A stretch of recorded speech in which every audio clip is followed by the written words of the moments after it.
Welcome back to the Quantum Couch. I am your host, Dr. Ina Conboy.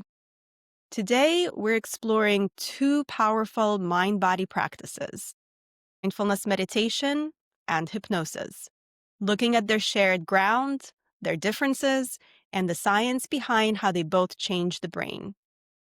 Mindfulness meditation has its roots in Buddhist traditions more than 2,500 years ago, where it was developed as a path to insight and liberation. In its modern form, pioneered by Dr. John Kabat-Zinn in the 1970s with mindfulness-based stress reduction, also known as MBSR, mindfulness has been extensively studied by neuroscientists. Research shows that regular practice strengthens the prefrontal cortex, quiets the amygdala, and improves emotion regulation, attention, and even the immune function. Hypnosis, though sometimes misunderstood thanks to stage shows and pop culture, is also supported by strong science. Brain imaging studies reveal that hypnosis creates a unique state of focused attention and heightened suggestibility, allowing for deep relaxation and even measurable changes in perception and pain response. In this episode, we'll explore where these two powerful practices overlap, like their ability to rewire the brain through neuroplasticity, and where they differ, from how they're practiced to how they engage conscious and subconscious processes. To help us on this journey today, we're honored with a wonderful guest, Dr. Akira Otani. Dr. Otani is a licensed practicing psychologist currently working at Spectrum Behavioral Health in Arnold, Maryland. Dr. Otani was born in Osaka, Japan, before moving to US at the age of 17. He is familiar with both cultures and fluent in both English and Japanese. He practiced Iyengar and Anusara yoga for 20 years before switching to meditation in 2015. The following year, he spent 6 months in Kobe, Japan, studying Buddhist meditation intensively. Over the years, in addition to seeing clients, he conducted applied psychological research in the areas of clinical hypnosis and mindfulness meditation. The effort resulted in 9 books, in Japanese though, unfortunately for us who only speak English or other languages that's not Japanese, and more than 70 journal articles and book chapters in English and Japanese. Dr. Otani, welcome to the Quantum Couch. Thank you, Ina, for that wonderful, delightful introduction. As you said, I am a psychologist, and for the past 25 years, I've been studying mind-body healing. And that's a funny expression because in the Eastern culture or cultures, India, China, there's no distinction between mind and body.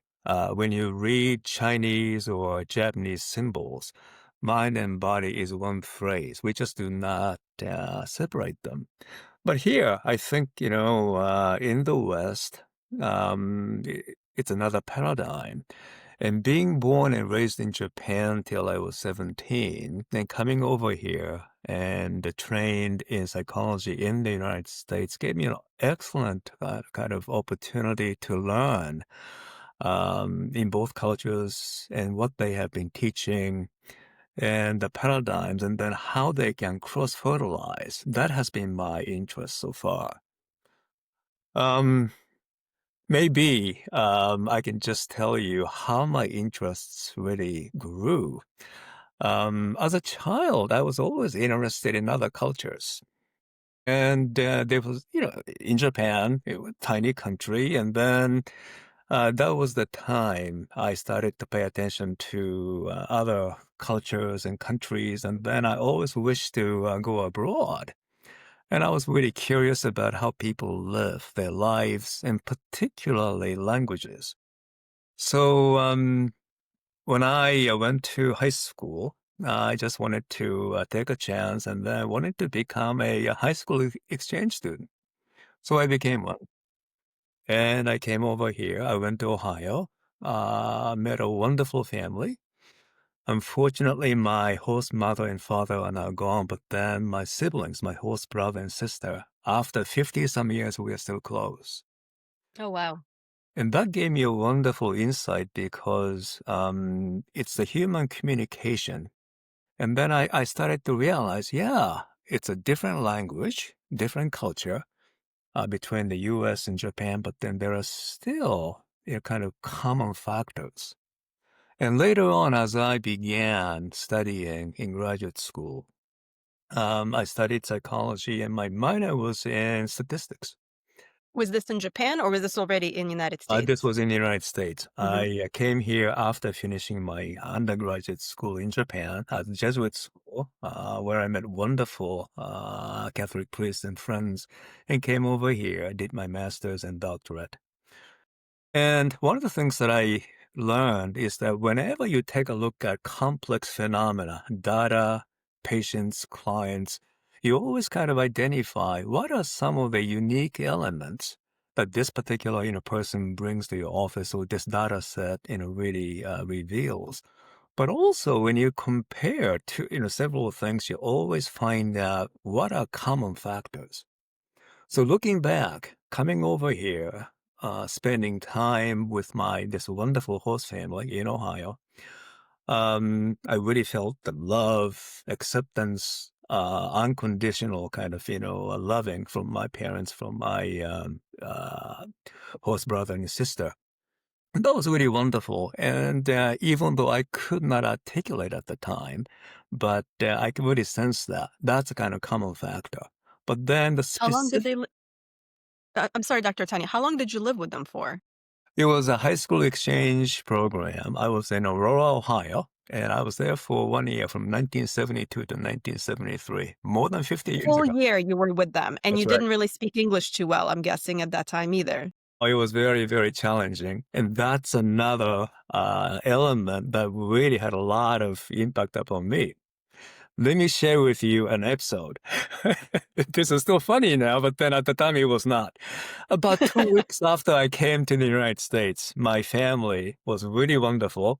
And my host mother came to me and then she looked at me, said, Akira, would you like to take the garbage out? And I said, Mom, please wait. I pulled out my Japanese English dictionary and then, would I like to? Oh, if I want to do this, take out. Oh, taking something outside. Garbage. Ooh, garbage. And I said, no, Mom, I would not like to take the garbage out. She looked at me, she said, Kira, I was not asking you.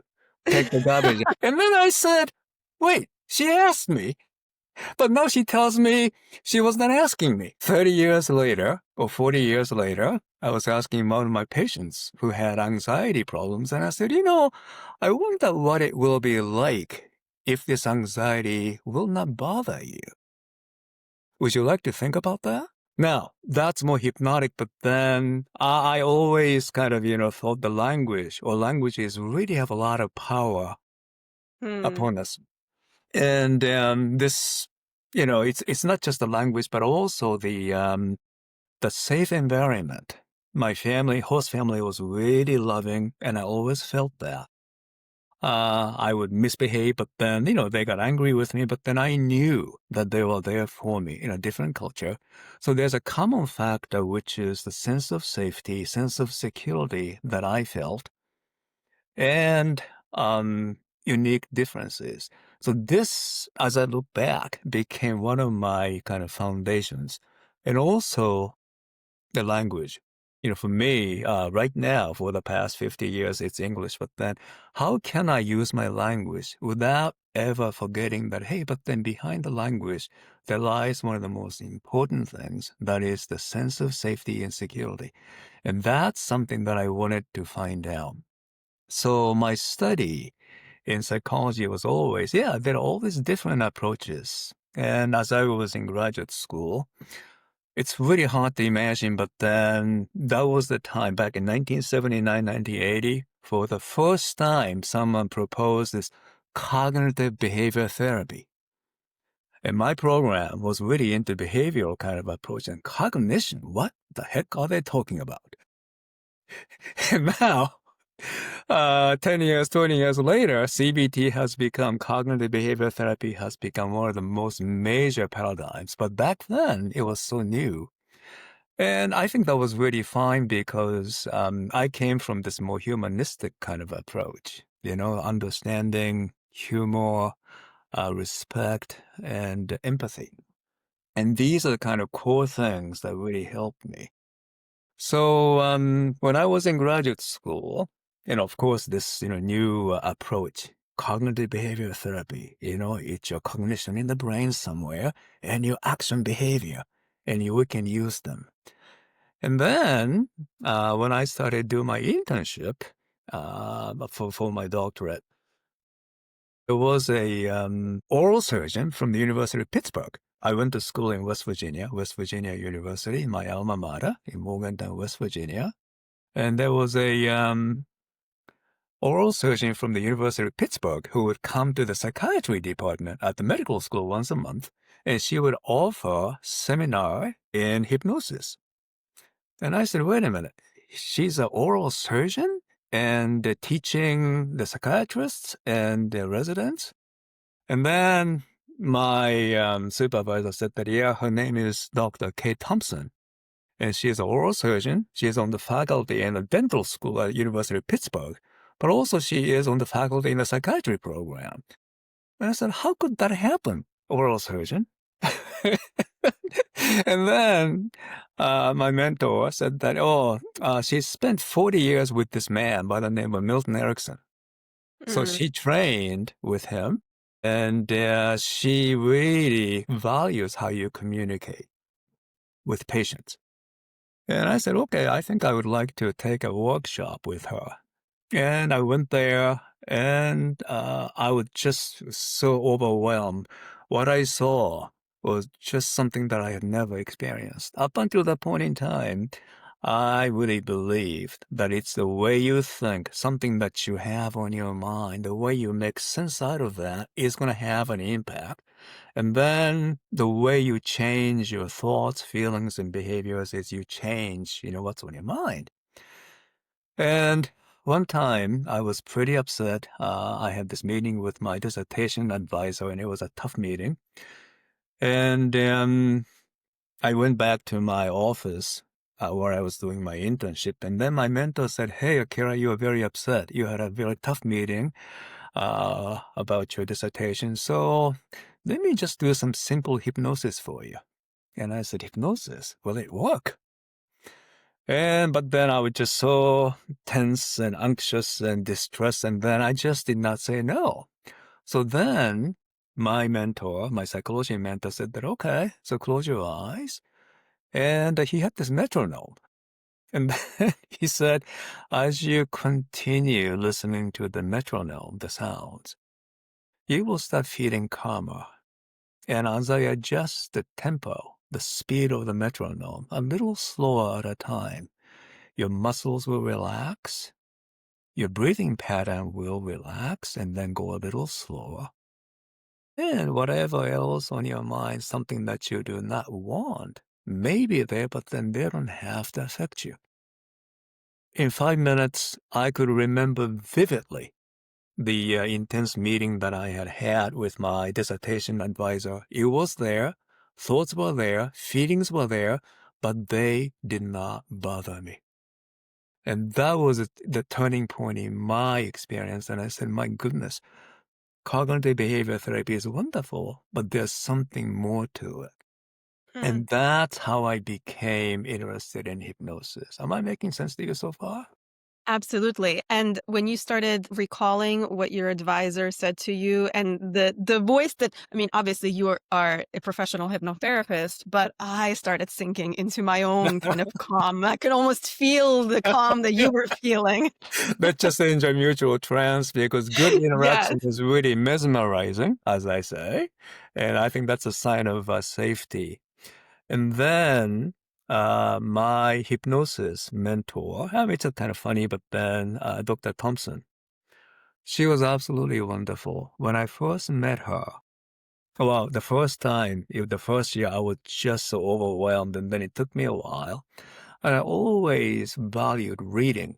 That's the kind of Japanese style. If you would like to study something, I mentioned to you Dostoevsky. Someone said, if you would like to understand Dostoevsky, do not read about or on Dostoevsky first. You read Dostoevsky. If you can, start reading from volume one so that you can really appreciate how a great, philosophy storytelling came about. And that's how I was taught. So I began reading Hypnosis, and particularly Milton Erickson, who was a major force, tour de force. And he was a psychiatrist, and he did a lot. And my teacher, Dr. Thompson, studied with him for 40 years. And then she said, Kira, I've been teaching hypnosis for X number, for a long, long time. And many people come to take hypnosis workshops so that they can control their own behaviors, habits, or even other people. And I want to tell you from the get-go, that's not the kind of hypnosis that I teach. The hypnosis that I learned from Dr. Erickson was that, hey, I would like to communicate something that's very important to you, or some resource that you have inside of you, so that you will say, my goodness, I never realized that. What you said to me really does make sense. And she said, Akira, your patients' clients do not care about how much you know. They just want to know how much you care. So the hypnosis that I teach you, which Milton Erickson taught me, is how you convey your caring in the Mm. language, in the methods, so that you can really communicate how you care. And that is the very first, major lesson that I learned from Dr. Thompson. And later on, as I will tell you later, this became my core. It's a common factor. Because, I was a humanistic, Carl Rogers, who was a major, force in psychology and behavior therapy, cognitive therapy. But one thing that really shines, people who are really effective, I came to realize, hey, these are people who are not mimicking or, you know, um, pretending to be somebody else, but then they know who they are. But then what they do is they always convey, hey, I respect you and I'll do whatever I can do for you. So that you can say, my goodness, talking to you really helped me to realize something that I never did because you really care, don't you? That's the core kind of a common factor. And then, later on, I became interested in mindfulness, but then I can tell you how they, deal with this issue in the Buddhist meditation, but then I just want to make sure that so far I'm making sense to you. Yeah, absolutely. I just want to take a moment also to reflect that it sounds like from what you're telling us about the background of your life and how you got to this point where you're at in the story so far, you were a person between worlds, between languages, between cultures. You were in this in between stage where you really had to dig deep to figure out what the connection is with humans who don't have the same cultural background, That's right. with people who don't speak the same language. So, in some ways, you were through life primed to really dig on a deeper level to connect. And this is kind of how it manifested itself. And even now, we're speaking about hypnosis and mindfulness meditation that we will speak about. Also, somewhat two different worlds, but yet have common ground, and you're merging the two as well. Hmm. And you and I are talking. You're a psychiatrist, and I'm a psychologist. Totally different backgrounds and values, but then there's this still important values that I sense coming from you. You also value safety, security, respect, Hmm. empathy. And these are the things, and especially in our field, helping professions, I think these are the core things. It's not just a technique. So Hmm. later on, as I began understanding Buddhist meditation and mindfulness, this is exactly the core. And, we have always, and because I practice meditation, I met a wonderful teacher in my meditation. And once again, it's not just what you practice or what you do, but then it's how you relate to this other person, someone like yourself with, similarities and differences. That's a challenge because each person differs. We always say that, but then we tend to assume, oh, he must feel this way, she must feel that way. So that's a challenge.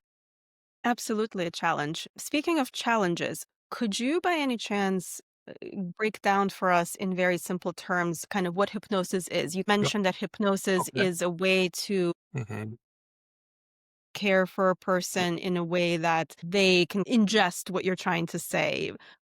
But obviously, it's not us quacking like chickens on stage, as many people think, or you trying to force someone to be someone who they're not. What is hypnosis and how is it used? Sure. Hypnosis is there are many theories, but then the way that I came to appreciate is a state that's really unique because, something happens in the brain. Now, what happens in the brain? It's very complex, but then simply put, what we understand is that the part of the brain, prefrontal cortex, that's the executive function. This is where we think, make judgments, plans, empathize, all these things. And also the anterior singular. That simply put, that's the part that kind of we emote and then we make judgments, we think about, certain things. And someone said that, in hypnosis or in trance state, the critical judgment or the part or the parts of the brain that make critical judgments are now just kind of put on hold. So whatever suggestion that, the person hears, again, given that the person who is giving suggestion is someone that they trust and they feel comfortable with, that will be accepted and then that help the person to achieve certain goals. So once again, in hypnosis, it's a altered states of consciousness, but also it's not just in the brain, but also the interpersonal relationship. It's a kind of state. I bet we can all think of somebody that, hey, I was talking with such and such, and he or she is such a wonderful person, it makes me feel good. Whatever he says, yeah, I really trust him or her. And, she suggested this. He told me this, and then, I think I'm gonna just give it a try.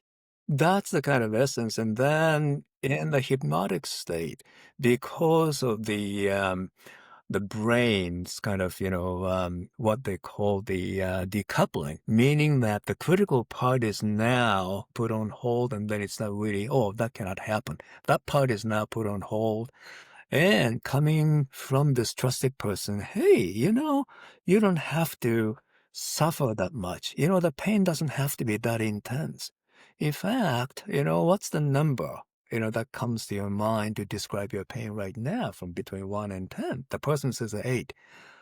Just imagine if the pain goes down from a 8 down to like a 5 or a 4. I wonder what that would be like.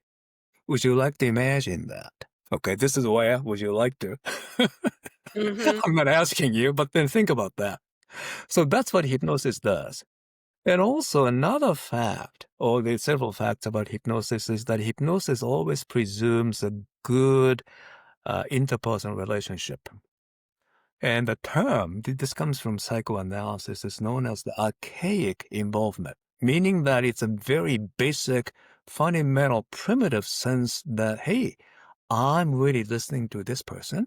I'm talking with my client or talking, listening to my therapist. And then I feel so good because it's safe. He or she really thinks for me, just always wishing the best of me. So whatever she says, I'm willing to really kind of give it a try and chance. So that's what happens. And also hypnosis can really help reduce certain physical symptoms or heighten certain symptoms. People who have Raynaud's disease, really cold, and then you can raise the body temperature. Hmm. Pain management. We have really good evidence. The pain management really is effective when you use hypnosis.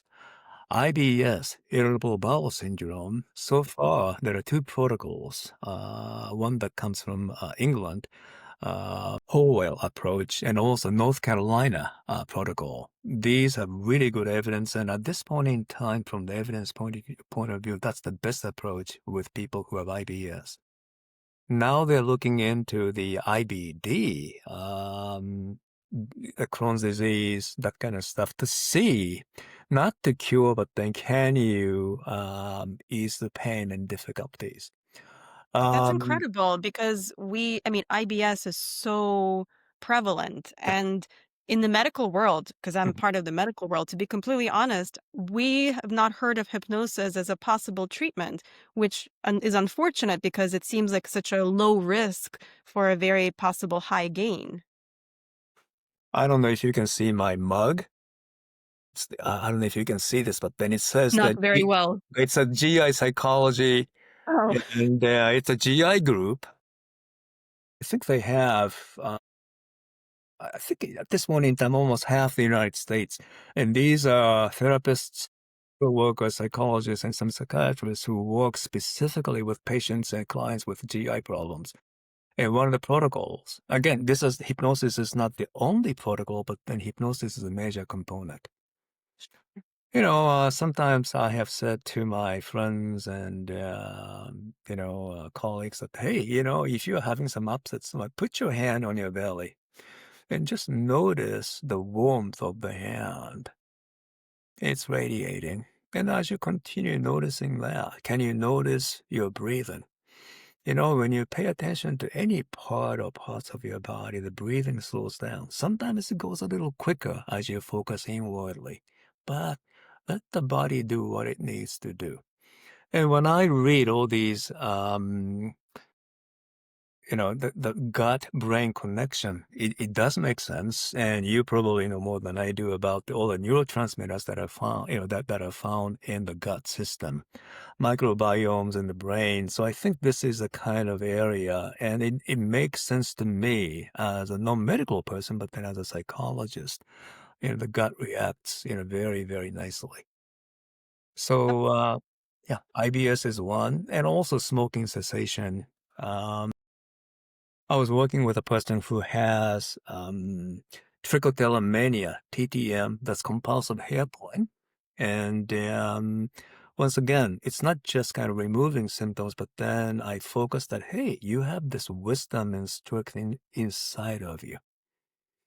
And she said, what do you mean by that? And I said, when we talk about control, somehow in our culture, it just, has some kind of bad nuance. How many times do we hear someone says, I'm a control freak, such and such is a control freak? And then I say, when you really understand that, control is not always bad.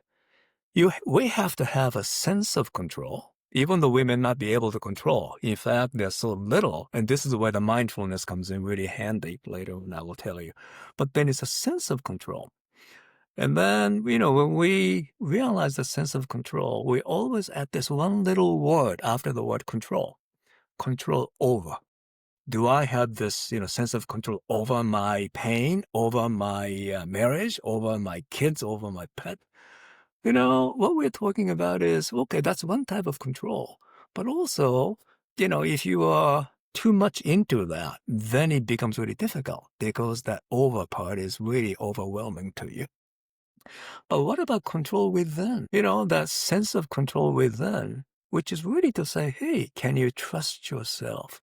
In fact, when you use hypnosis, we really tap into the sense of control within. We can control pain, and also bleeding control is fairly straightforward. Someone who has kind of hypnotic training, you can control the bleeding. what do you mean by controlled bleeding? Like cuts or like menstrual cycles? Which kind of like The bleeding menstrual are we talking? cycle that I don't know, but Hmm. for cuts and any procedure, surgery, hypnosis has been found to be very effective. I know That's one mind blowing.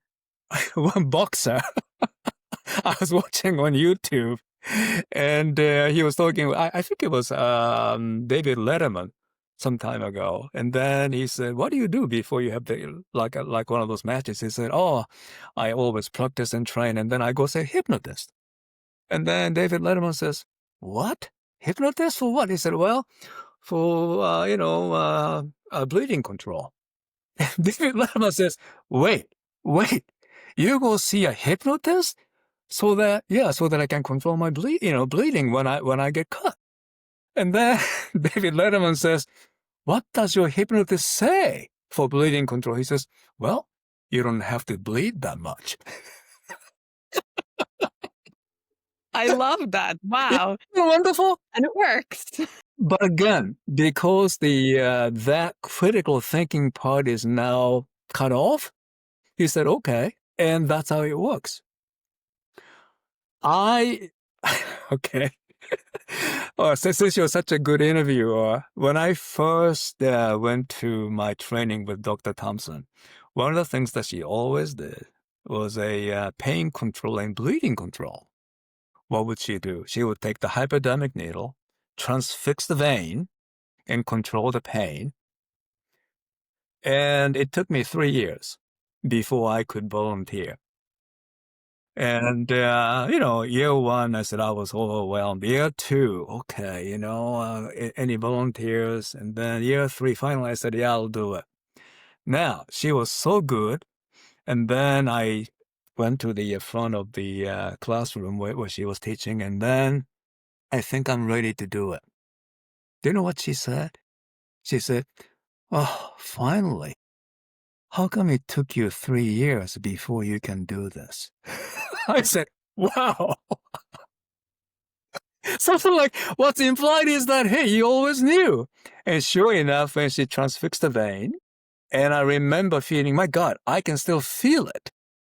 And then what I felt, was I felt the needle, the coldness, and then it's going into the skin, transfixing the vein.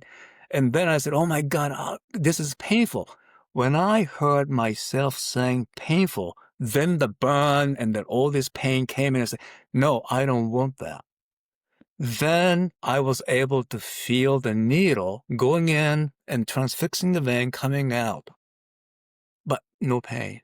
I said, my goodness, this is what it means. Pain control is not the same thing as making the area completely numb. Now, you can do that, but then the pain control, analgesic control was that, hey, just the pain.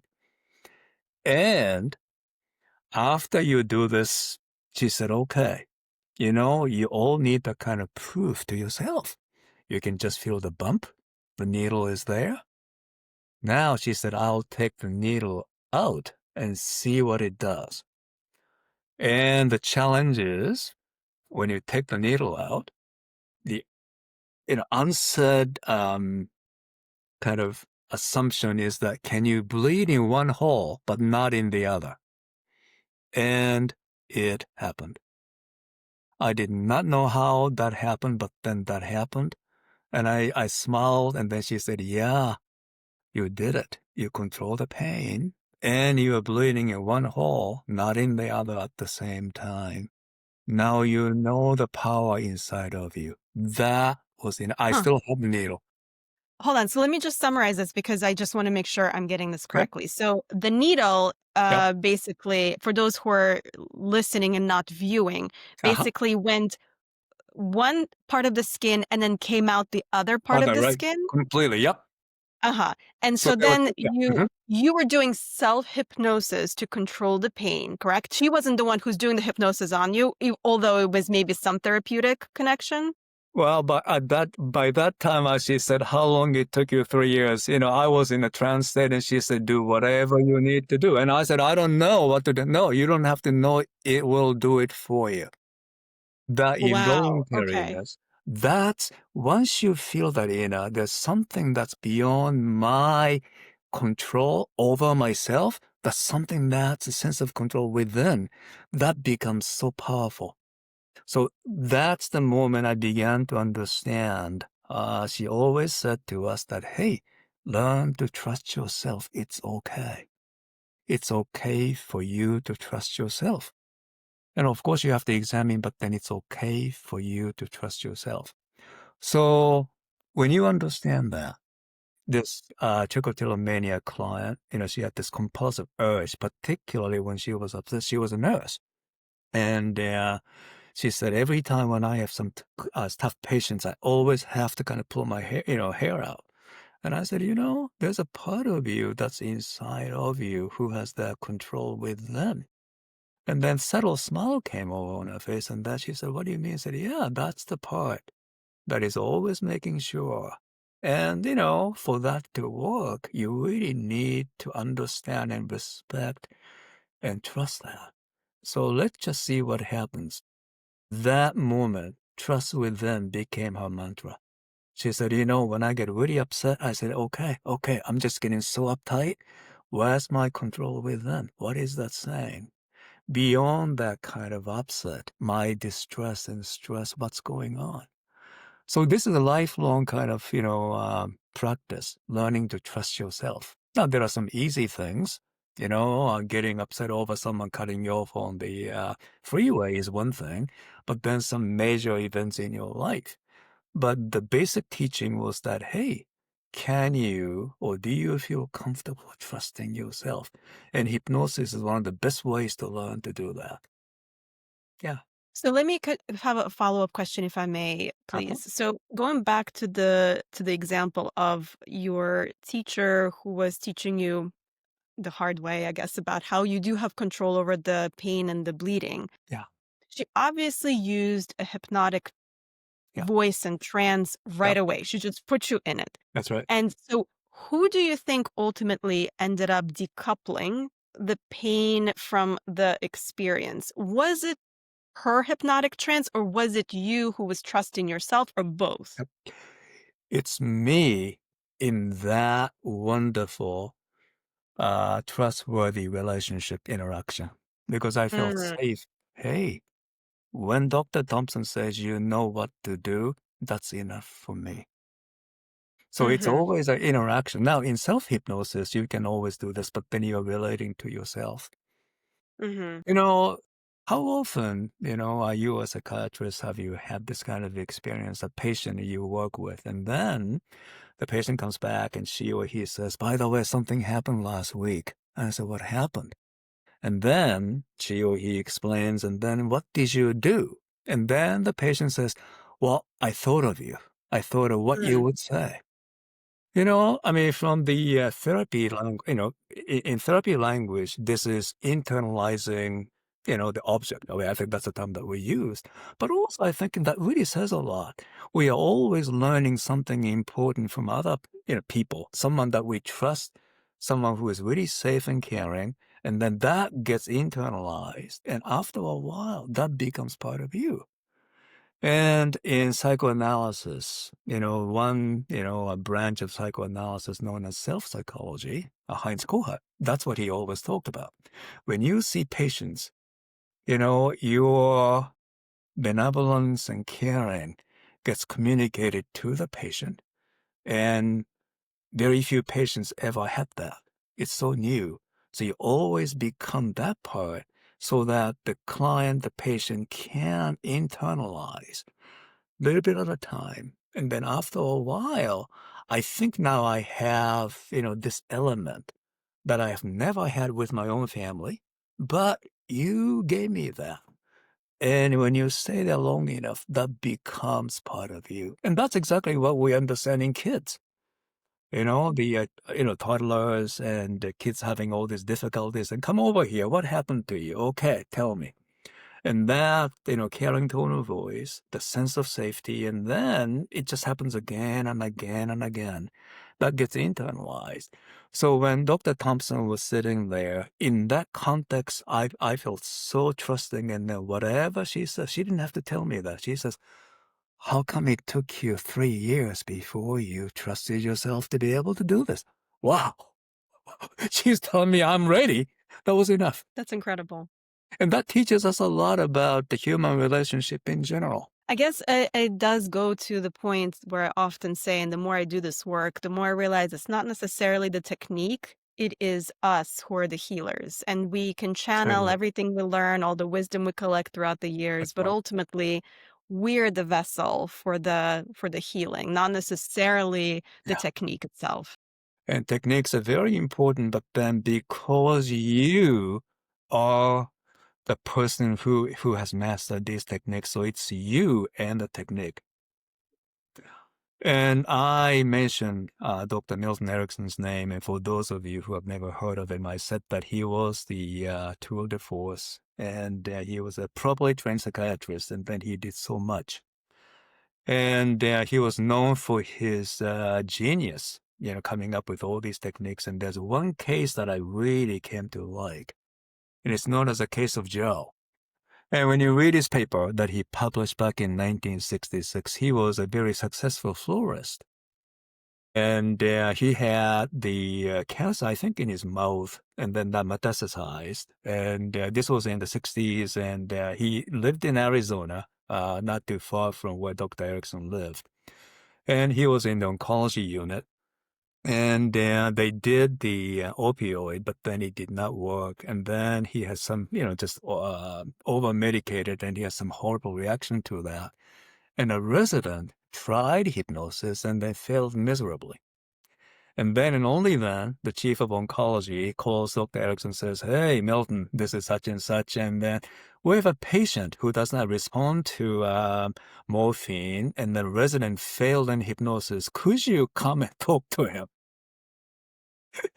And what he did, and this is a very fascinating case, but then rather than doing, okay, I want you to pick a spot, those traditional hypnosis, he kept talking about the tomato plants. And then later on, he said, I knew Joe was a very successful florist. And, he knows a lot about plants. So I decided to talk about tomato plants. And then he goes into his room, and then he says, and that transcript is there. And then he says, Joe, my name is Milton Erickson, and I came here to talk to you. And I did not come here, to do something about your pain immediately. But I came here to talk to you about tomato plants. Why tomato plants? Because, Joe, tomato plants go through a lot. And I once raised them. And do you know what I learned? Tomato plants stand in the heat for a long, long time. And then when the night comes, finally it cools off and it can sleep. And then he talks about tomato plants, and then he would intersperse suggestions. When it rains, tomato plants soak up water. It tastes good. And sometimes, when the sun is so strong, it just kind of just have to withstand. But then once the worst is over, it can let it go. And it can sleep. And whatever that, moments when the sun is really easy in the morning, at night, they can even enjoy the sunlight. And it's good to be able to. So he talks about, tomato plants with suggestions interspersed over 2.5 hours.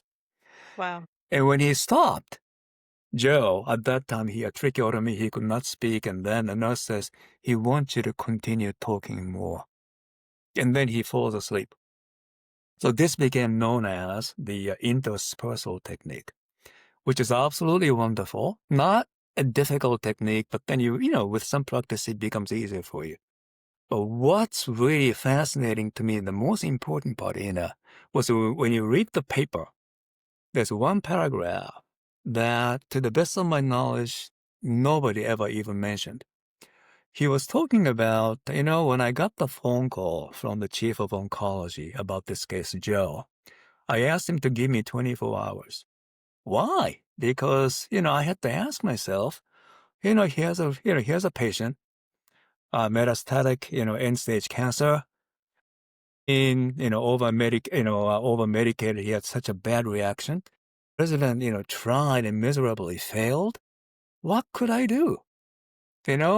And who am I to be able to offer anything at this particular point in time? And then he said, he had to think overnight. And then he says, just to paraphrase him, he says, I came to realize if I can convey to Joe that I really care about him, even though there's nothing much I can do about his pain, but at least I want him to know that, hey, I'm going to treat you with respect. I care.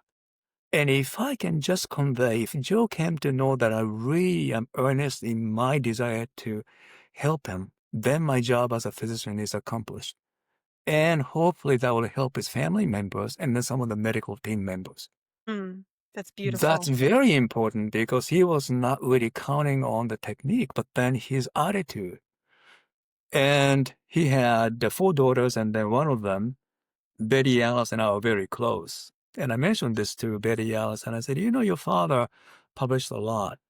My tradition was always read, and then I read 4 volumes, collected works. And my favorite paper, she says, which one? I said, Case of Joe. I said, Joe, the florist, my dad. And then she remembered him.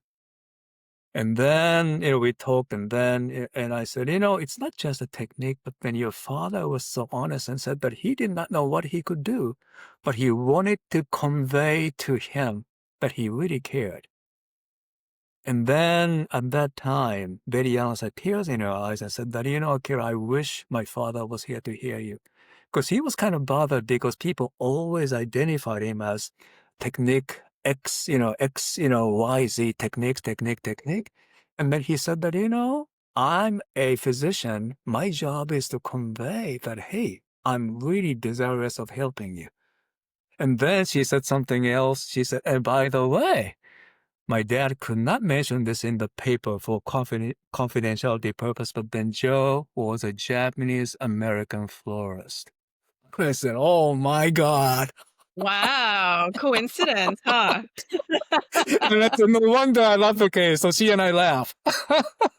Isn't it wonderful? That is wonderful. Yeah. And I wonder what that meaning is, actually. I mean, it sounds like a coincidence, but perhaps not. Well, it was a coincidence, but also it just means a lot. And he was sharing the story, something that was never disclosed.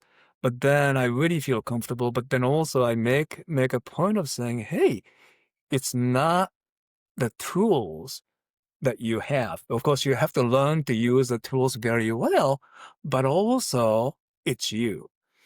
And then Claire Frederick, who invited me to write this paper back in 2004, one of the sayings that I quoted to her, she really liked. She said, Kira, that line that you said, a right tool in the wrong hand becomes a wrong tool. And I said, yeah, that's a Zen saying. A right tool in the wrong hand becomes a wrong tool. It's always up to us. Yes. But then can the wrong tool in the right hands become the right tool then? I think you can come up with that. Yeah, the wrong tool becomes, okay, how can I use this? Yeah. I mean, who would come up with, I'm going to talk about tomato plants with a stage 4 metastatic cancer patients. Yeah. No, that's brilliant. It's creative. It's out of the It's box very thinking. creative. It's a storytelling, but then people always kind of latched onto this. Okay, so what kind of story, what kind of metaphor can I come up with? No, no, no, no. Erickson really wanted to convey, and then the only way that he knew that Joe could listen was that he really wanted to, hey, you are a florist, you know more about flowers than I do. That's what he said. But I know something about tomato plants. And that was a success case. That's beautiful. Speaking of tools, Yep.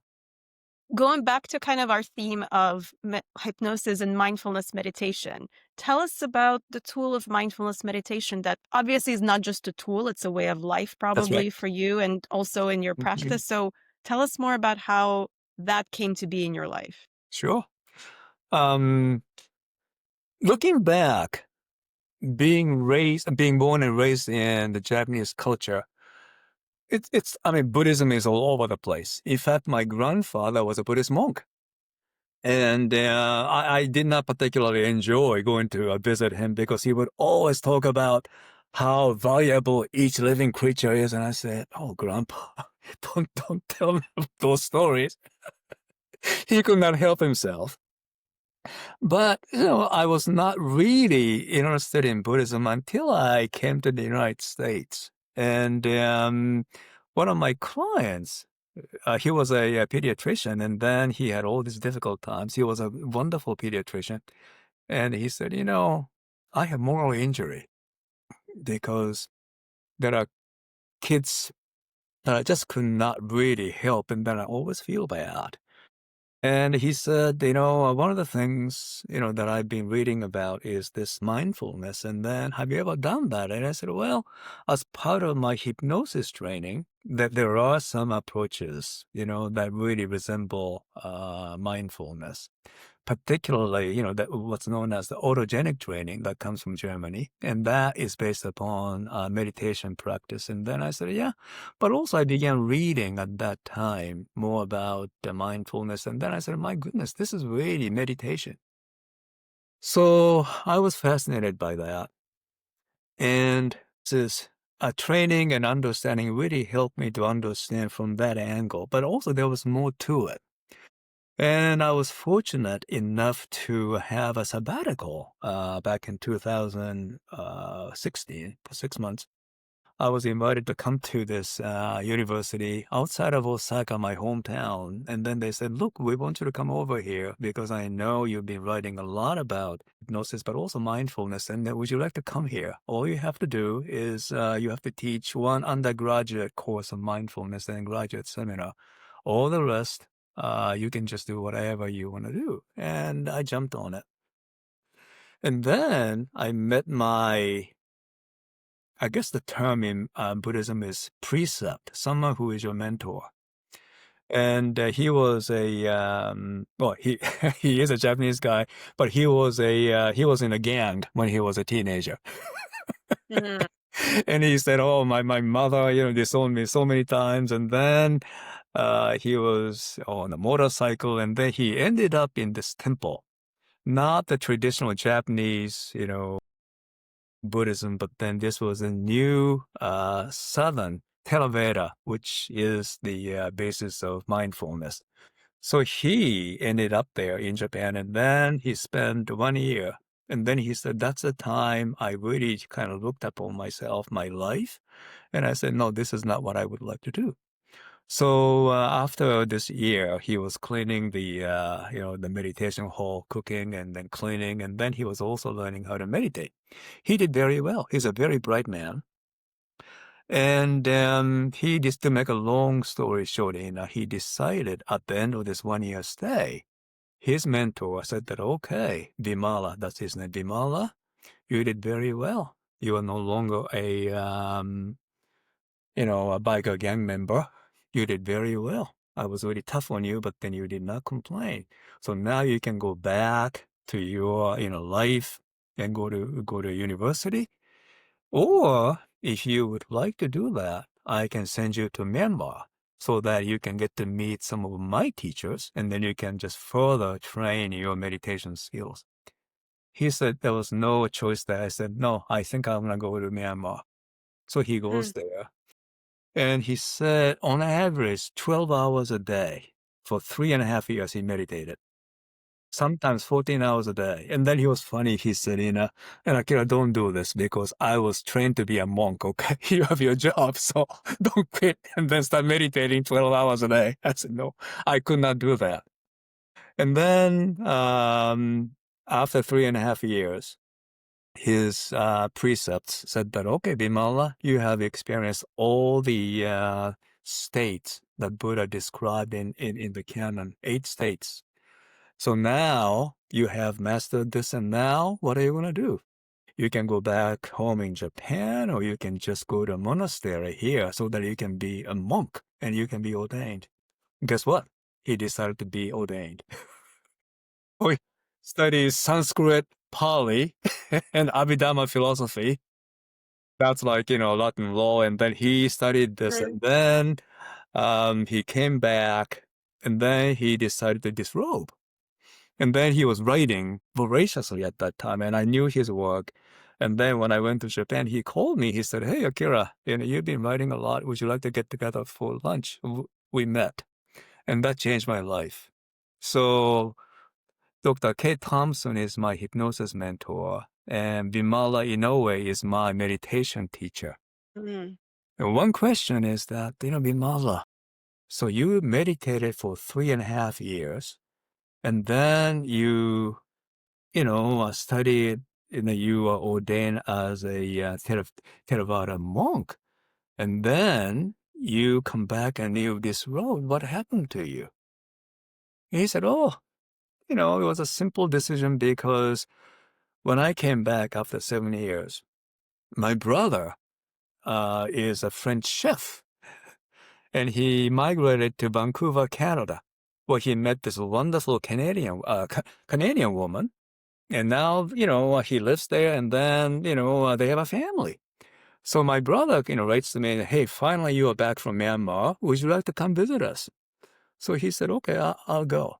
And then, he flew to Vancouver, and then he meets his, sister-in-law for the first time, and his brother. And then, you know, the sister-in-law says, Bimala, I'm so happy to meet you because your brother, my husband, always talked about you. Because, you are a biker, gang member, and then you became a monk. You came back. And then she says, I have one favor to ask you. He says, what is it? Could you bless our daughter? He said, okay. And then he said, just give me 5 minutes before I do that. And I said, what is it? He says, Akira, in the Theravada tradition in Southeast Asia, Thailand, Myanmar, Laos, Cambodia, it's very strict. We practice the way the Buddha practiced. One of the things, one of the rules, one of the most important rules is you never touch a woman. So my sister-in-law was asking me to bless my niece. And I have to make a very quick decision because if I touch, a niece now, and then he said, this is really kind of like, sexism there. I have no difficulty blessing a boy, holding a boy, but then if it's a girl, you cannot. Mm-hmm. So he said, I have to make a decision. I said, okay, I'm going to give up, my monkhood to, give blessing to my niece. That's far more important. But I wanted to let my preceptor know that, hey, this is what's going on. And, I will touch my niece so that I can give her my blessings, but I understand the rules. And then after this, I will disrobe. And then he said, okay, that's fine. Because, even though you are touching a woman, it's not your sensual desire. But the rules are rules. And then after this, you would have to disrobe. And he said, that's fine. So he gave up on his training to give blessing to his niece. And I That's an said, incredible story. it really is. And then I understood this is what it means to be completely free, not really attached to something. And then I said, so you gave up your monkhood? He said, yeah, but then, I blessed my niece. And then I said, what did you do? He said, this is where he says karma is really fascinating. And then my precept sends me an email 3 days later and said, what? Did he change his mind? Oh, no. I mean, once you touch a woman, that's, that's final. And then he says, I'm sorry that you had to disrobe, but then you did the right thing. In fact, I just wanted to write to you because I got this email from this person in the United States, and they're looking for someone who can come and teach them meditation as a resident fellow. And let me see, his name is Dr. John Kabat-Zinn. Would you like to go? So he goes there, and he said, okay, I became a resident fellow for 2 years. I learned a lot about mindfulness and also psychology. I taught them meditation. Isn't that amazing? I'm having goosebumps on my skin. Just the serendipitous kind of coincidences Yeah. here, but also just the path of how complicated and yet simple paths It's a can be. simple but not easy. But then, and I said, my Yes. God, Vimala, you're my teacher. He said, no. I said, no. You don't have to accept me. But then in my mind, do you mind if I always, ask you some questions? Oh, you can always ask me any question. So he's my teacher. But and he said, oh, yeah, just give me 5 minutes. I let him know that I'm going to disrobe because blessing someone else, if I can give up my monkhood for this blessing, it's worth it. My God, there's no attachment there. So then I really understood this is what they're talking about. Isn't that amazing? It is amazing. I 7 love years. the stories, and I think I've told you this before, but you're Uh-huh. also an amazing storyteller. You Thank you you. take these stories and you truly make them come to life in a way that I can feel them, and thank you for sharing these stories. Well, thank you for listening. And once again, as I mentioned to you, when I met my American family, I felt that. When I met Dr. Thompson, I felt that kind of connection right there. When I met Vimala, we laughed a lot, we discussed a lot of things, but then there was a connection there. And that who you are. And techniques are very important, but then first and foremost is that connection. That's the common factor that I came to believe in. I hope this makes sense to you and to the Yeah, audience. I think it does make sense, definitely to me, and I think to the audience as well. So, how do you incorporate mindfulness meditation in your personal and your professional life? Mhm. Is it something you incorporate in professional life as well as personal? Yes, I do. And since I was, in hypnosis, I wanted to experience, and then that experience, is the best teacher. What's that saying? A picture is worth 1,000 words. One experience is worth 1,000 pictures, right? So, Love that. no, so, so I said, okay, so I have to experience this, and then I could ask Vimala, and then, I said, okay, I've been doing this. He said, yeah, that's all right. So, one of the tasks in coming back from that original reading, and I cannot read Pali, even though I've been teaching myself Pali, but then fortunately I can read Japanese and English, and then I began reading all the originals. And then when I came to where the Buddha teaches, this is how you meditate. It was impressive, and I wanted to translate to the modern, way. And it's a very simple approach, and I named it as the touch and return. The touch meaning that you just sit there, close your eyes, and whatever you notice, you touch on that. I notice this, sound. Okay, you touch on that, and you return to the breath. I noticed let's just say my hands getting warmer. You touch on that and you just go back to the breath. So things around you, your physical sensations, and then all the thoughts and feelings and memories, whatever you notice them, but not to pursue them. You acknowledge that, and then you go back to the breath.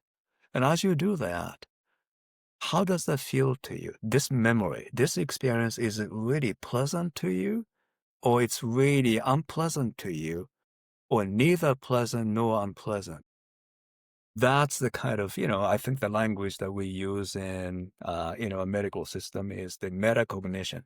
What does this mean to you? Is this really fun or something that's not really fun to you, or it's neither fun nor really, bad?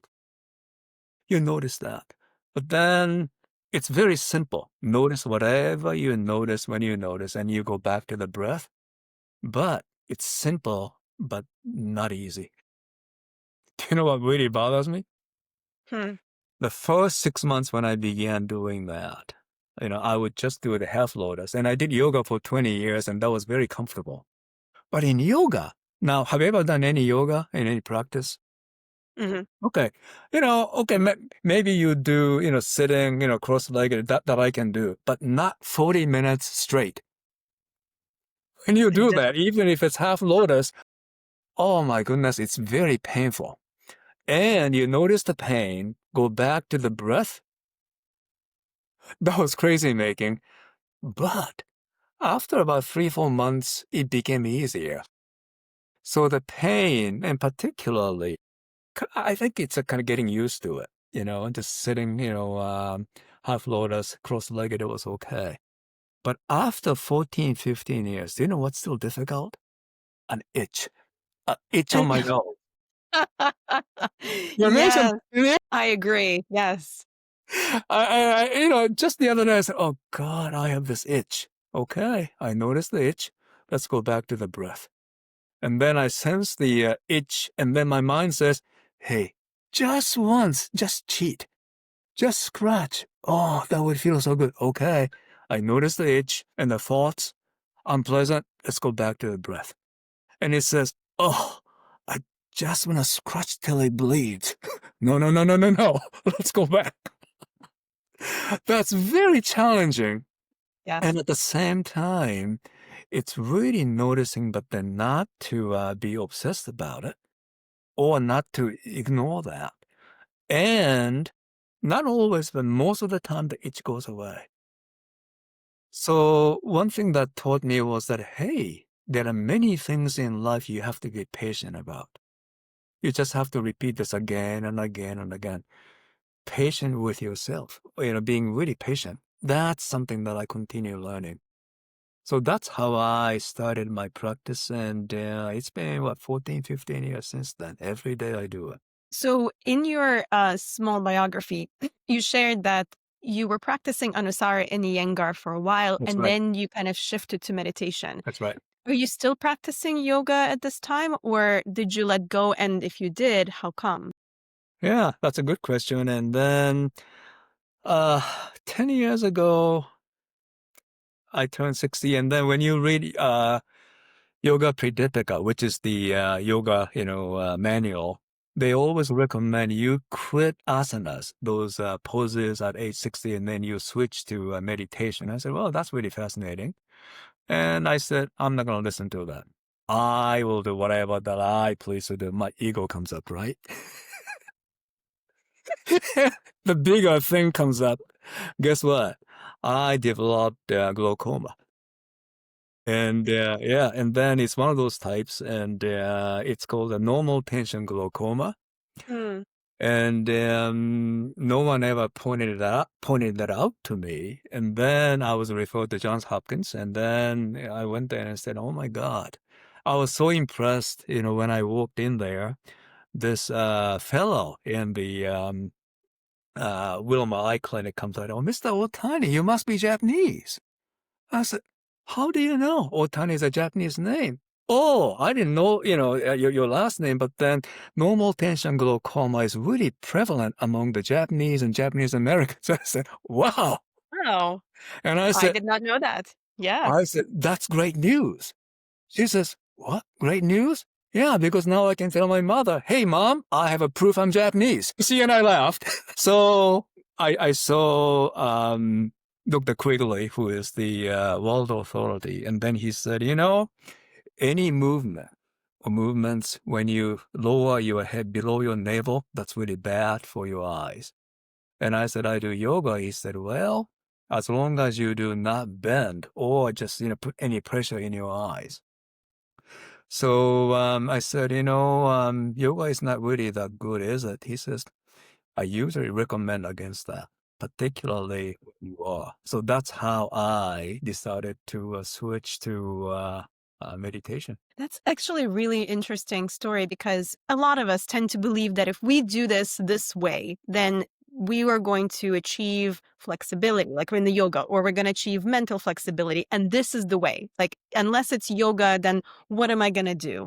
Mm. If I'd have to quit yoga, then how am I going to achieve these states? But Yeah, it sounds like what you're saying, your story kind of illuminates that it's not just one way. You no, can achieve similar results in one's life through that's right. different paths, and it doesn't have to Yep. be a rigid way to get No. there.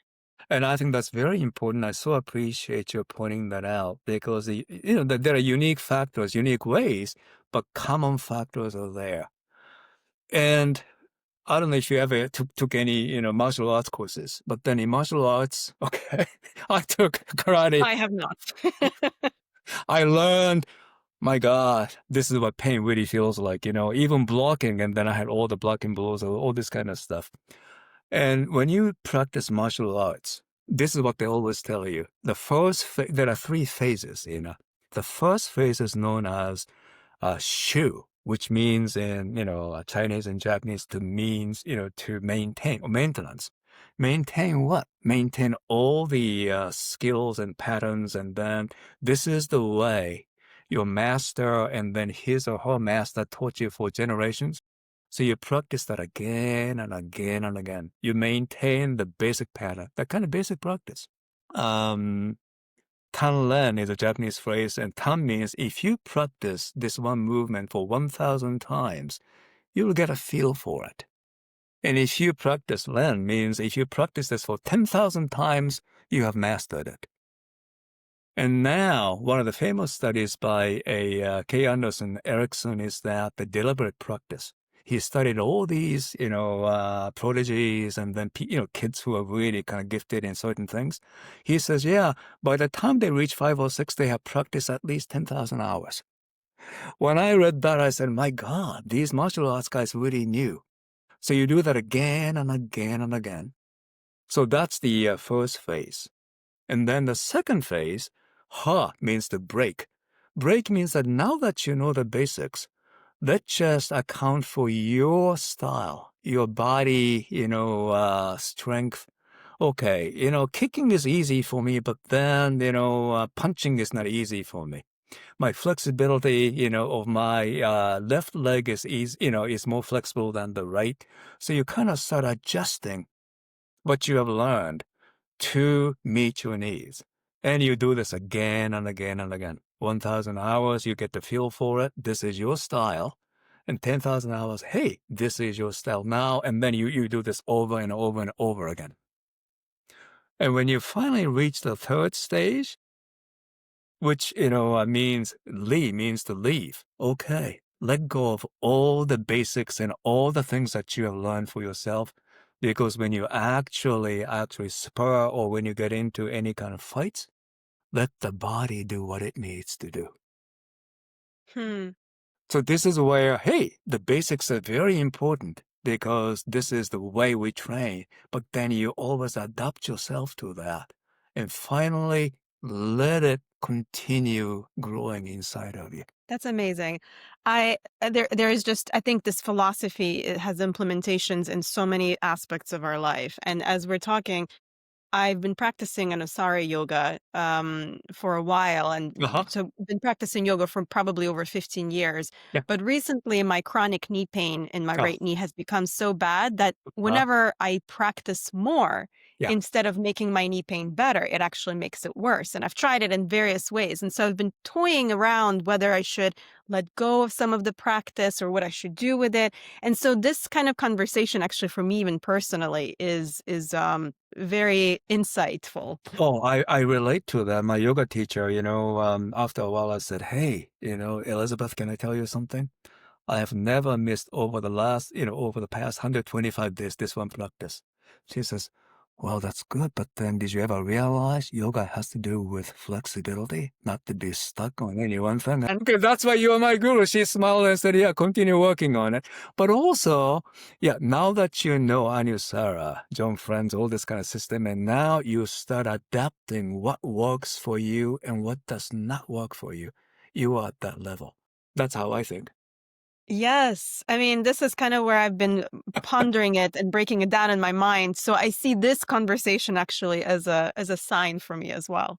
Um, so how do you bring this into, obviously you bring it into your therapy as a psychologist in Yeah. various ways, just because you also embody this as a healer. But are there concrete things that you tell your patients and in mindfulness of how they can use it too?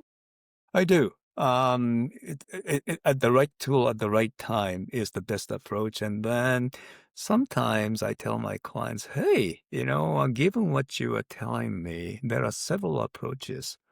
And I just offer we can do traditional, what's known as cognitive behavior therapy. This is the way you kind of challenge and then modify the way you think or what you say to yourself and change your actions and that kind of stuff. You kind of list up all the kind of, thoughts that are not helpful to you.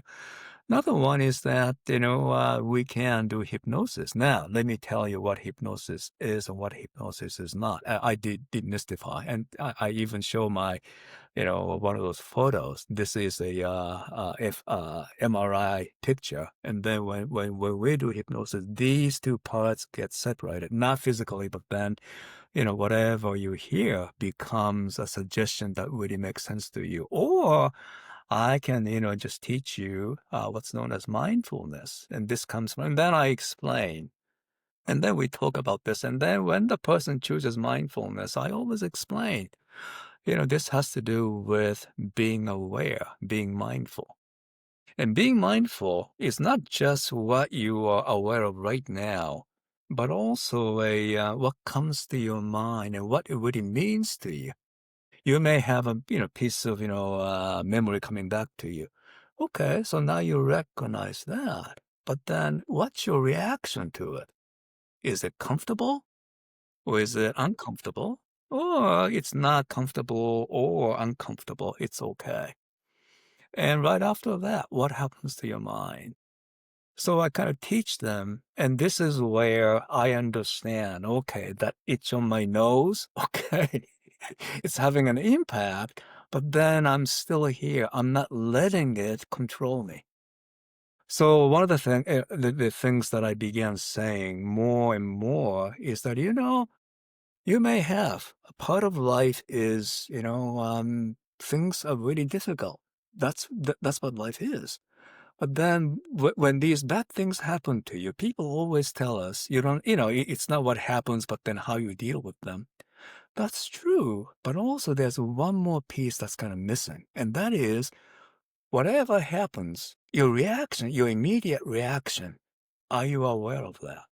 And then sometimes, when something pleasant happens, you're really happy and then you can let it go. But then when something bad happens, you recognize and then you notice that, and then how do you respond to your internal reaction? That's something that I can teach you.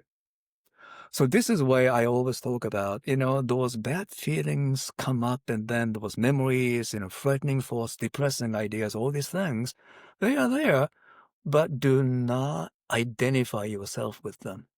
Because Mm, once you identify yourself with, my God, let's just say, you are recalling, your episode when you were growing up, and then your parents always said something negative about you. You are no good.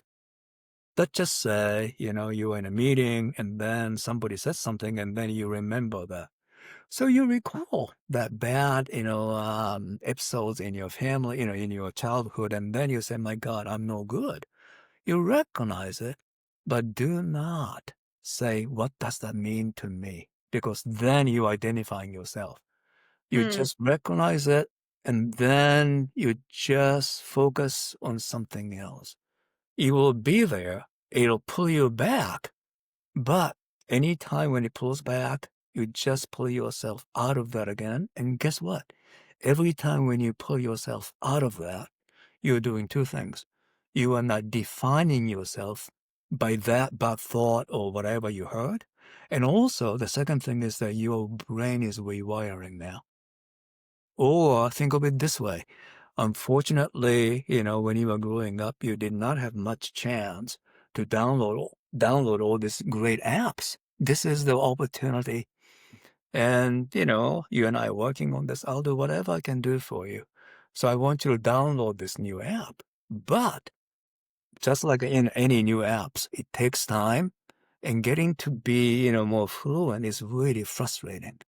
So the next time when you have all these bad thoughts and then when you realize, okay, it's there, but I'm going to just continue focusing on the task or whatever, it pulls you back. You pull yourself again and again and again. It's frustrating. It's uncomfortable, but it's uncomfortable because your brain is now rewiring itself. After a mm, while, it becomes easier for you. mhm. That's what I tell my clients. And that's something that I learned. It's on my nose. Yes. I want to ask a question. So I'm referring to your paper that you wrote Yes. called Hypnosis and Mindfulness: The Twain Finally Meet, and Right. it was written in 2016. Yeah. There is a table. I'm gonna just show it to those who are watching it, but those of you who are listening, there is a table of comparison of Yeah. mindfulness and hypnosis. And the part that I found really fascinating, so it sounds like there's a lot of common ground. Like, for example, attention is focused and selective in mindfulness, and sometimes can be open and inclusive, depending, I guess, on the type of Right. meditation that you That's do. right. And then hypnosis, there's also focused and selective attention. But the parts that are different, the ones I highlighted, the ones that is really interesting is that you name it GRO, generalized reality orientation, heightened in mindfulness, but faded in hypnosis. Could you tell us a little bit more Certainly. what that means? Yeah. Generalized reality orientation, GRO, is one of the basic concepts which were proposed by Ron Shaw back in, I think, 1961, 1962. And he was particularly interested in what happens to a person, to people who go into trance. And there were three things that he found out. Number one is that, hey, the critical part, the executive function, prefrontal cortex kind of starts kind of, less active. And it turns out later on that it decoupled. That particular part is functioning, but then not as active. And that is the generalized reality orientation, means the ordinary mode. I'm processing information and critical assessment analysis, and then, okay, what does that mean? What should I do? These parts are now, let's just say, subdued. It's not really having Hmm. much impact upon your decision making. And by the way, this is why we have to be really caring and safe and then secure to the client. Otherwise, when their critical part, the critical assessment part, executive function is not as strong, they can be more vulnerable. That's why we really have to be ethical, caring, and so forth. And that, so Hmm. the GRO, generalized reality orientation, reducing means that, hey, you are more open to what you and I are talking about. That's what it Hmm. means. And then the second part is the archaic involvement. And what emerges is that it's a strong connection between you and me. You can trust me, and I trust you. And then we are creating this whatever sphere where it's safe, and then you can explore things, and then whatever relevant and helpful you can internalize. And the third that Ron Shaw found out is that hypnotic role taking. This is where it's not just biologic, but then what the person believes what hypnosis means. So Hmm. this is the role theory, the cognitive understanding. Okay, so in hypnosis, what happens and what does not happen? So that's why I always tell them that what hypnosis is not. Okay, just because you go into trance, you will not be like Elvis, okay? Because that's what you believe in. Whatever you believe in, what hypnosis must be, will be reenacted. So that's why you really have to be careful about what hypnosis is and what hypnosis is not. That's what hypnosis is. But Hmm. in mindfulness, because you are becoming aware of things around you, you are becoming more and more aware. I notice the sound. I notice the muscles in my belly. I notice my hands. I notice all these memories kind of coming. But what happens is that insula, that's the part of the brain that kind of, puts all these things together into this cohesive sense of self. That part becomes decoupled. So what this means is that, hey, I'm aware of the noise. I'm aware of the hunger. I'm aware of the itch, but I'm not really identifying with any one of them. And Hmm. this is what it means. Many people ask, what does that mean that there's no self? Now, that's a good question. And one of the best ways to explain that is, okay, so imagine a car. Okay, let's just say your car, let's just say the 2025 Porsche. This is your car. You're so proud of it. Okay, let's just put it apart very carefully. So let's just, remove the body parts, and then let's just remove the engine and transmission. So now there's no shape as a car. Where's the car? Well, the car is still here, but then these are parts. The body, the engine, transmission. You recognize that. Okay, so when you say engine, what do you mean by that? Let's just put it apart. So the engine as a whole, this kind of retains this kind of image or this shape, but then when you put it apart, nuts and bolts and metals and all these kind of things. So when you put it this way, what you are really learning is that, hey, I'm aware of this feeling, but I'm not saying this is me. So this really goes back to that teaching that, hey, whatever you think and feel, do not identify yourself. It's just the feeling that's right here, right now. and you go back. In that sense, there's a part that's observing, but not I'm identifying myself. My God, I'm no good. No, no, no. That's just a thought. Hmm. Now, it's reasonable when you listen to when you listen to the explanation this way, but then practice that to feel that it takes a lot of practice. Absolutely. Yeah. Yes. So it sounds like, and please correct me if I am misunderstanding this, you're using hypnosis and mindfulness meditation in a lot of similar ways to help people heal, let go, and they do work in slightly different ways. But as we were talking about, there are more than one ways to get to maybe the same result. Absolutely. Yep. These are the two different ways one can get to Yes. similar results. Yeah.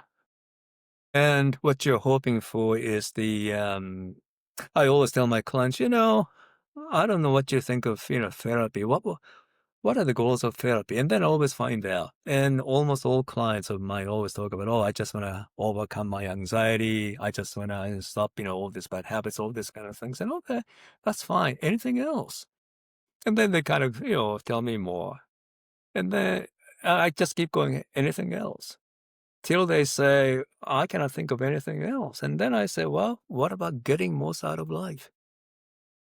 Because therapy really means that, hey, getting most out of life. This is why Milton Erickson said that, life is not just to endure. You need to enjoy that. And therapy helps to enjoy your life. And I added, and not just enjoying, but then let's just explore. So to me, I tell my clients, therapy means, okay, let's make sure that you can overcome your anxiety, depression, all these kind of things. But let's make sure that so that you can really enjoy life, you can make most out of your life, and you can share this with whoever that you choose to do. And let's just explore life to the fullest possible. That's how I see it. I love that.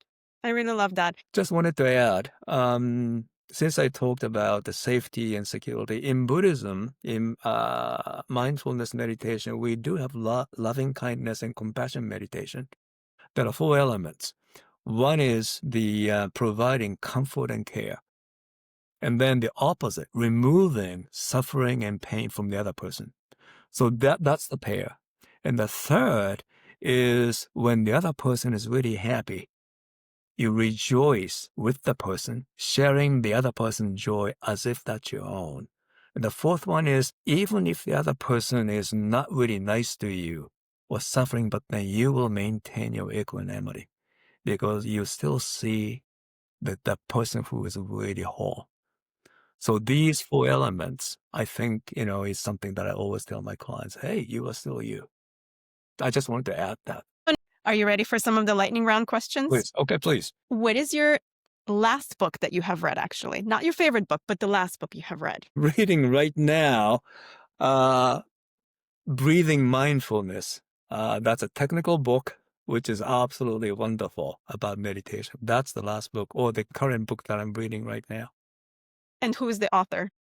Sarah Shaw. What is your favorite movie? Oh, it's Ordinary People. Well, there are two. Can I mention two? Please. Okay. One is Ordinary People. Robert Redford directed that. It's about a family tragedy. And I have seen that movie at least 50 times. And it's I've absolutely. never actually heard of that movie. I Oh, need to really? look that Ordinary up. People? Yeah, 1981, I think. And it's really wonderful. That's the best movie of the year, Academy. The other one is Chariots of Fire. What is that one about? Chariots of Fire is a 1924 Olympics, and then two runners, and they kind of portray different lifestyles, and then they both win gold, but totally different stories. And Vangelis did the music. The music score is absolutely wonderful. The Chariots of Fire. These were two movies. Thank you. Both of the movies I have not heard of, but now I'm I going to think look you're it up. younger than I am. That's the reason why. Well, it sounds like The Chariots of Fire. When did it come out? Probably in the 1980s or early 80s Okay, or 90s, I think. Yeah. got it. Okay. Favorite self technique for anxiety? Being mindful. I Hmm. explore what this anxiety really feels like in my body, what kind of thoughts come to my mind, what kind of memories come up, and then just noticing and then noticing my reactions. That's what I do. Hmm. Yep. So mindfulness meditation just paying off long term over a period of time. Just kind of to be mindful. Yeah. Yeah. What's one daily practice that you would recommend for everybody? Breathe with your awareness. When you breathe in, can you notice the coolness of the air that comes into your nostrils? When you breathe out, can you notice the warmth of the breath of the air that you took in? Notice that. Hmm. I love that. And that's Uh, very quick and easy to do. yeah. Well, Dr. Akira Otani, thank you so much for being here. I really loved and enjoyed our conversation today. You're brilliant, you're wise, I wish you continued to storytell throughout your life because I Thank think you that very there's just much for your compliment. so much that you can tell and you do it with such passion and love that it's very felt. Oh, I Um really enjoyed talking to you, Ian. It was really nice meeting you. Hope we'll continue, meeting and, somewhere, in person, hypnosis, mindfulness, and then continue learning from each other. Thank you. Thank you very much. How can our listeners and viewers know more about you? Where can they find your papers and your books if they do read in Japanese? How can people know more about you? Um, I can send you the link, Waypoint Wellness Center, and that's probably the place. And then if they can write to me and whatever articles that I wrote in Japanese, English or Japanese, certainly, I can send them to you. I mean, send them That to, would be wonderful. yes. Yeah.